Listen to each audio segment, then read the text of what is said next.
ये buffer solution को prepare कैसे किया जाता है।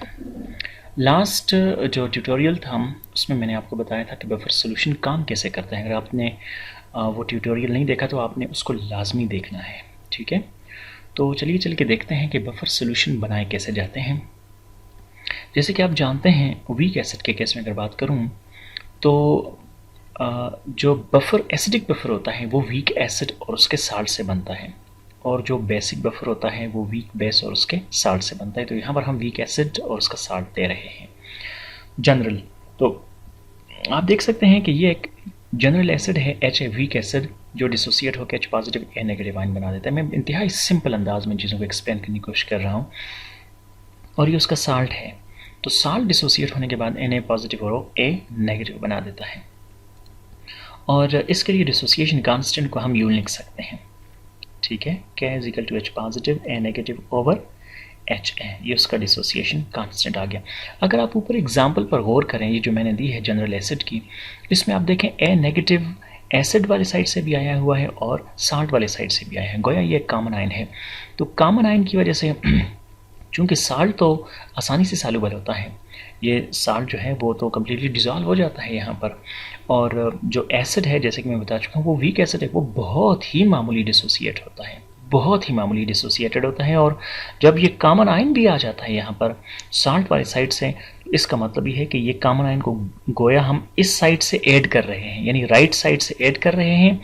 तो जो रिएक्शन है वो बैकवर्ड डायरेक्शन में चला जाएगा। और अगर रिएक्शन बैकवर्ड डायरेक्शन में जाएगा तो इसका मतलब है ये अनडिसोसिएटेड एसिड बना देगा, जो पहले ही कम डिसोसिएटेड था।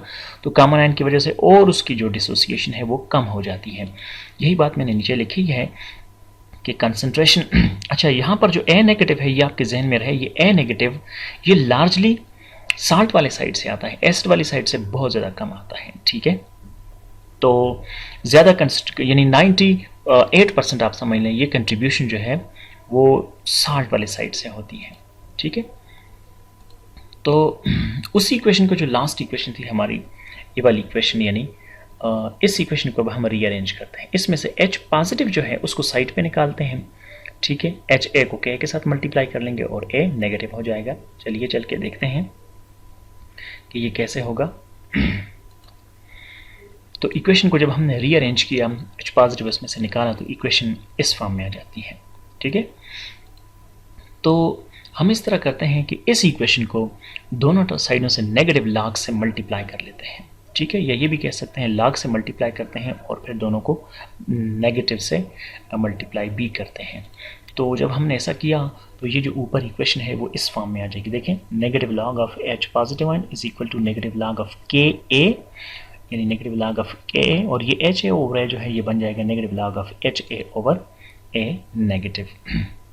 तो लॉग के कानून से आप वाकिफ़ होंगे कि लॉग यानी Ka और एच ए जो है ओवर ए, अगर हम इसको लॉग से मल्टीप्लाई करेंगे तो ये इस कानून को फॉलो करेगा, b is equal to log of A plus log of b। लेकिन चूंकि यहाँ पर पहले से हम माइनस के साथ भी मल्टीप्लाई कर रहे हैं, इसलिए यहाँ पर negative log of K negative log of H A over A negative आ जाएगा। तो negative log of H positive P H के बराबर होता है और negative log of K P K A के बराबर होता है। अगर हम यही चीज़ें लास्ट इक्वेशन में रख दें तो इक्वेशन तब्दील होकर ये बन जाएगी P H is equal to P K A negative log of H A over A negative. लेकिन हम जानते हैं ये जो एच ए है ये एसिड वाले साइड से आता है और ए नेगेटिव लार्जली साल्ट वाले साइड से आता है। तो हम ए नेगेटिव की बजाय यहाँ पर साल्ट लिख सकते हैं। तो P H is equal to P K negative log of acid over salt. अगर हम इस इक्वेशन को, ये जो राइट साइड है ये वाला साइड, कर्सर पे आपने नज़र रखनी है, ये वाला जो साइड है, अगर हम इसको इन्वर्ट कर दें, यानी अब एसिड ओवर साल्ट है तो साल्ट ओवर एसिड कर लें, तो ये नेगेटिव साइन यहाँ से ख़त्म हो जाएगा। तो ये बन जाएगा P H is equal to P K plus log of salt over acid की कंसनट्रेशन। तो यहाँ पर हम एक बफर ले लेते हैं, एसिडिक बफर की बात करते हैं। यह एसिटिक एसिड और सोडियम एसीटेट। तो चलें इनकी इक्वल कंसंट्रेशन यानी दोनों की 1 मोलर कंसंट्रेशन हम ले लेते हैं। तो इक्वेशन जो है जिससे हम वाकिफ़ हैं, P H is equal to P K plus log of salt over acid. तो अब साल्ट या ज़ाहिर है CH3COO ने ये सोडियम एसीटेट आ जाएगा और ये नीचे साल्ट आ जाएगा। लेकिन चूंकि दोनों की कंसंट्रेशन बराबर है तो हम लिख सकते हैं pH equal to pK plus log of, इधर भी 1 और नीचे भी 1 आ जाएगा, क्योंकि दोनों की कंसंट्रेशन हम इक्वल ले रहे हैं। तो आप ले लें 10 ले लें तब भी 1 ही आ जाएगा। तो pH equal to pK plus log of 1, तो सब जानते हैं log ऑफ 1 जो है वो 0 के बराबर होता है। तो ये बन जाएगा जी pH इक्वल टू पीके है जो कि 4.74। ये 4.74 जो हमारे पास आया है ये दरअसल pKa वैल्यू है इस साल्ट की सॉरी एसिटिक एसिड की। तो pH equal to pK equal to 4.74, ये हमारे पास pH आ गई इस बफर सोल्यूशन की जब आप इनकी कंसंट्रेशन 1 मोल लेंगे। इसी तरह लेते हैं pH equal to pK plus log of salt और एसिड। तो अगर हम ऐसे करें कि साल्ट की कंसंट्रेशन 0.1 ले लें और एसिड की कंसंट्रेशन 1 ले लें, तो ये पूरा ये वाला पोर्शन हमारे पास बन जाएगा log 10 टू द पावर -1। तो ज़ाहिर है log 10 रेज़्ड टू पावर -1 जो है वो -1 हो जाएगा। तो ये 4.74 -1 3.74 हमारे पास pH आ जाएगी। यानी अगर आप कंसंट्रेशन की ये रेशियो लेंगे तो आपके पास जो बफर बनेगा उसकी pH ये होगी। और अगर आप इसको उल्टा कर दें, यानी ऊपर वाले केस को उल्टा कर लें, तो आप देख सकते हैं क्या हो जाएगा। यानी अब ऊपर 1 है नीचे 0.1 है, तो जो pH है आपके पास बफर की वो आ जाएगी 5.74। तो यही हमेशा बेस्ट रेशियो कंसिडर की जाती है, 0.1 और 1 ये बेस्ट रेशियो कंसिडर की जाती है। इस तरह बेसिक बफर के लिए भी हम लिख सकते हैं। बेसिक बफर जो है वो हो जाएगा pH equal to pKb plus log of salt over base, यानी पहले साल्ट ओवर एसिड था तो अभी बेस यहाँ पर आप ले सकते हैं। तो चलें एक एग्जांपल इसके लिए भी ले सकते हैं, अमोनियम क्लोराइड और अमोनिया। ज़ाहिर है अमोनियम क्लोराइड जो है वो साल्ट आ गया और अमोनिया एक वीक बेस आ गया। तो इसको भी देख लेते हैं। तो pH equal to pKb plus log of salt over base. अब जो अमोनिया है उसकी जो पीकेबी वैल्यू है वो है 9.24, तो log ऑफ 1 ओवर 0.1 हम कर लेते हैं।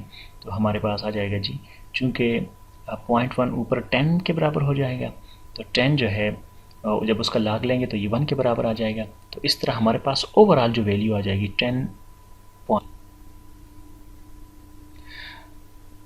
यहाँ पर हम हमारी चीज़ डिस्कस करेंगे pH equal to pK plus log of salt over acid.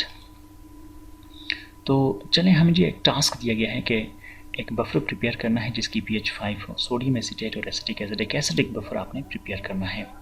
तो हम जानते हैं एसिटिक एसिड जो है उसकी जो pK वैल्यू 4.74 होती है। तो 4.74 होती है, लेकिन हमने जो pH हमें चाहिए वो 5 चाहिए। तो हम ये सारी वैल्यूज़ यहाँ पर इंसर्ट कर लेते हैं। हमने वैल्यूज़ इंसर्ट कर ली, 4.74 pK वैल्यू आ गई, 5 का हमें चाहिए। तो अगर हम इसको लेफ़्ट साइड पे ले आएँ तो हमारे पास जो है वो इक्वेशन ये बन जाएगी, ठीक है, 0.26, यानी इसमें से सब्सट्रैक्ट कर लेंगे तो 0.26 आ जाएगा। 1 मैंने आसानी के लिए लिखा है ताकि आपको इसकी यानी आप इसकी रेशियो को आसानी से पिक कर सकें। तो जब आप एंटी लॉग लेंगे, यानी 4.74 इस साइड पे आ गया तो 0.26 रह गया, बाकी इक्वेशन के साथ लॉग मौजूद है तो एंटी लॉग दोनों साइडों पे आप ले लेंगे। तो 0.26 जो है उसका एंटी लॉग 1.82 आ जाएगा, 1 अपनी जगह पे रहेगा। तो गोया अब आपने जो ये जो साल्ट लेना है उसकी कंसंट्रेशन होनी चाहिए 1.82 और जो एसिड है उसकी कंसंट्रेशन 1 होनी चाहिए। इस रेशियो को आप लेंगे, यानी इसको आप लेंगे और डिज़ोल्व करेंगे तो आपका बफर सोल्यूशन बन जाएगा जिसकी pH कितनी होगी, 5 होगी। और जब भी आपने बफर प्रिपेयर करना है तो याद रखें ये सबसे मस्ट है कि जो बफर भी आप प्रिपेयर करें उसकी जो pH है वो उसकी pK है या pKb के करीब करीब होनी चाहिए। और अगर कोई क्वेश्चन हो आपका तो आपने कमेंट में मुझे बताना है। आपने सब्सक्राइब करना है, लाइक करना है और इस नॉलेज को अपने दोस्तों के साथ शेयर करना है। बहुत शुक्रिया देखने के लिए।